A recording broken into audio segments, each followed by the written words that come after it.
Anda masih bersama kami di Berita Semarang dan berikut kami hadirkan kembali informasi utama hari ini.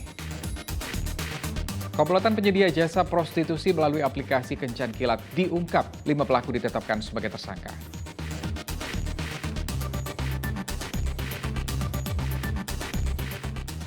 Agar tidak hanya mengenal mal, anak-anak TK di Purwakerto Banyumas diajak belusukan ke pasar tradisional.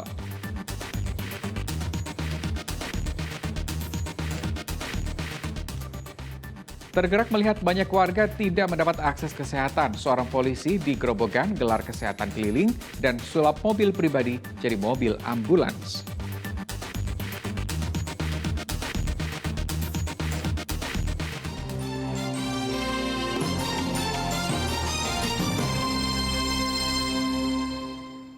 Seorang perempuan hilang terbawa arus sungai Sengkarang di Kabupaten Pekalongan. Diduga perempuan 32 tahun itu tenggelam setelah loncat dari jembatan.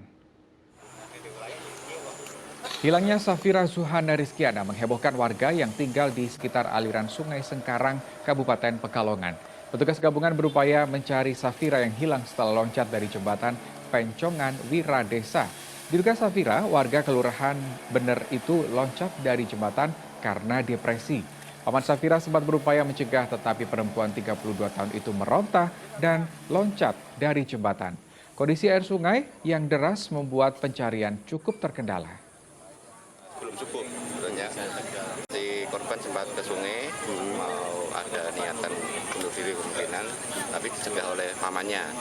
Dan antara paman dan korban sempat jadi tarik-menarik, tapi mungkin karena beliau pamannya kalah kuat, tidak bisa mencegah korban untuk terjun ke sungai. Ini penjarahan sampai kapan Pak ini Pak? Kami belum tahu, nanti mungkin konfirmasi dengan BPBD, nanti tanggap daruratnya berapa hari kita akan menurut prosedur. Ya, kita semakin informasi lain. Warga Perum Dinar Indah Kota Semarang mendesak pemerintah Kota Semarang memediasi mereka dengan pengembang perumahan. Warga yang terdampak banjir bandang meminta pihak pengembang untuk merelokasi tempat tinggal mereka ke lahan kosong di daerah yang lebih tinggi. Pembangunan tanggul darurat di perumahan Dinar Indah, Kelurahan Meteseh, Kecamatan Tembalang, Kota Semarang terus dipercepat. Ratusan karung berisi tanah disusun sepanjang 30 meter tepat di tanggul yang jebol. Warga Perum Dinar Indah berharap pemerintah Kota Semarang memediasi mereka dengan pihak pengembang. Warga berharap lahan kosong di daerah yang lebih tinggi dibangun sebagai tempat relokasi warga RT 6 RW 26 yang terdampak banjir. Pemkot itu bisa menengahin warga lah, antara warga dengan pengembang. Masalahnya kan kalau kondisinya kayak gini kan, masalahnya di pengkolan kali. Jadi warga berharap itu pindah ke tanah yang masih pengembangnya masih punya. Sama sisa-sisa tanahnya punya. Ada berapa Pak itu Pak? Kalau berjumlah ke 30 unit. 30 unit. Mencukupi enggak untuk warga sini? Cukup. Selama proses pembangunan tanggul darurat berjalan, belasan warga masih bertahan di pengungsian.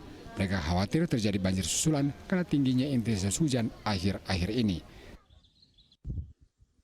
Ali Mustafirin melaporkan dari Kota Semarang. Tidak hanya warga Perum Dinar Indah Kota Semarang, warga perumahan Aryo di Kabupaten Demak juga meminta Balai Besar wilayah Sungai Pamali-Juwana untuk membangun tanggul dan menormalisasi Sungai Babon. Sejak awal tahun 2023, perumahan mereka sudah 2 kali diterjang banjir bandang. Warga Aryon 5 dan 6 bertemu dengan Balai Besar wilayah Sungai Pamali-Juwana di Balai Desa Kebon Batur, Kabupaten Demak. Mediasi mencari solusi atasi banjir bandang yang menerjang 500 rumah di perumahan Aryon. Karena banjir bandang sudah terjadi 2 kali dalam 2 bulan terakhir, warga mendesak BBWS Pamali-Juwana untuk membangun talut Sungai Babon. Selain itu, warga meminta adanya normalisasi karena sedimentasi sungai. Banyak sih teman-teman ya minta talut itu diperbaiki. Kalau saya secara pribadi itu harus dinormalisasi walaupun dari BWS ini tidak menyentuh itu, tidak ada kata-kata normalisasi. Padahal saya di pinggir situ bertahun-tahun belum ada normalisasi. Apalagi kalau tidak ada hujan air hanya 1 dengkul ke bawah, rendutnya juga begitu banyak. Kepala Desa Kebon Batur mengatakan pihaknya akan berkoordinasi dengan pemerintah daerah sehingga permintaan warga perumahan Aryon segera terrealisasi. Terkait talut tadi sudah disampaikan dalam ini dari BPWS dan PSDA dan Dinputaru.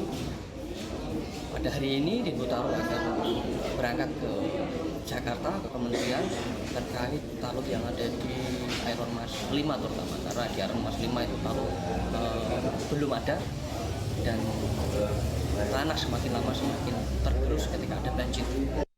Diketahui jarak sungai Babon dengan perumahan Aryon awalnya 15 meter, namun tergerusnya sungai membuat jarak semakin sempit menjadi 3 meter. Warga khawatir jika tak segera ditangani akan terjadi banjir bandang yang lebih besar. Ali Mustafirin melaporkan dari Kabupaten Demak. Ya, kita beralih ke informasi lain. Agar tidak hanya mengenal mal, murid Taman Kanak-kanak di Kabupaten Banyumas diajak belusukan ke pasar tradisional. Di sana murid dikenalkan isi serta transaksi jual beli di pasar. Dengan penuh antusias, 35 murid Taman Kanak-kanak Santo Yosef Purwokerto belusukan ke pasar. Bertempat di Pasar Manis Kabupaten Banyumas, para murid diajak untuk mengenal apa itu pasar tradisional dan aktivitas transaksi jual beli yang biasa dilakukan. Didampingi para guru, para murid belajar untuk bertanya ke pedagang hingga pengunjung pasar.